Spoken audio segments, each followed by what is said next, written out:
कोलकाता में trainee doctor के साथ जो दरिंदगी हुई, उसे जानने के बाद आपकी रूह कांप जाएगी। इस महिला डॉक्टर के साथ जो हुआ उसे सुनकर सबने कहा ऐसी मौत किसी दुश्मन को भी ना मिले।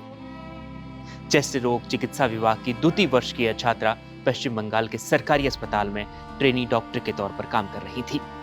इन दिनों उसकी नाइट शिफ्ट चल रही थी और शुक्रवार रात जब वह आराम करने के लिए सेमिनार हॉल में गई तो वहां उसके साथ ऐसी हैवानियत हुई कि उसे देखकर सबके होश उड़ गए।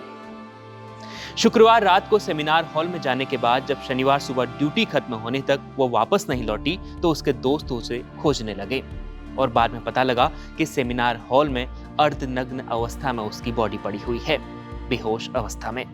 उसे अस्पताल में भर्ती कराया गया लेकिन उसकी जान नहीं बच पाई। और जान इसलिए नहीं बच पाई क्योंकि उसके साथ जितनी हैवानियत हुई थी उससे किसी का भी बचना नामुमकिन है। उसके चेहरे से लेकर पांव तक कई गहरे घाव थे, प्राइवेट पार्ट से खून बह रहा था, गर्दन के पास गाल और होंठों को चबाने के निशान थे, आंखों से मुंह से खून बह रहा था, उसे गिद्ध की तरह नोचा गया था।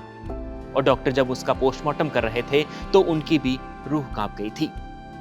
उसका रेप किया गया था और उसकी लाश को जिसने देखा वो रो पड़ा। वहीं पुलिस ने कहा कि ट्रेनी महिला डॉक्टर के साथ यह हैवानियत सुबह 3 बजे से लेकर 6 बजे के बीच में हुई।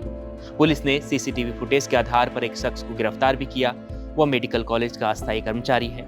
इसके बाद कोलकाता पुलिस इस बच्ची के कातिलों को पता लगाने के लिए एक एसआईटी का गठन कर चुकी है और वो कातिलों की तलाश कर रही है। लगातार वहां प्रदर्शन भी चल रहा है, लोग और छात्र इसका विरोध कर रहे हैं और जल्द ही जल्द कातिलों को गिरफ्तार करने की मांग कर रहे हैं। देखते रहिए इंडिया.com।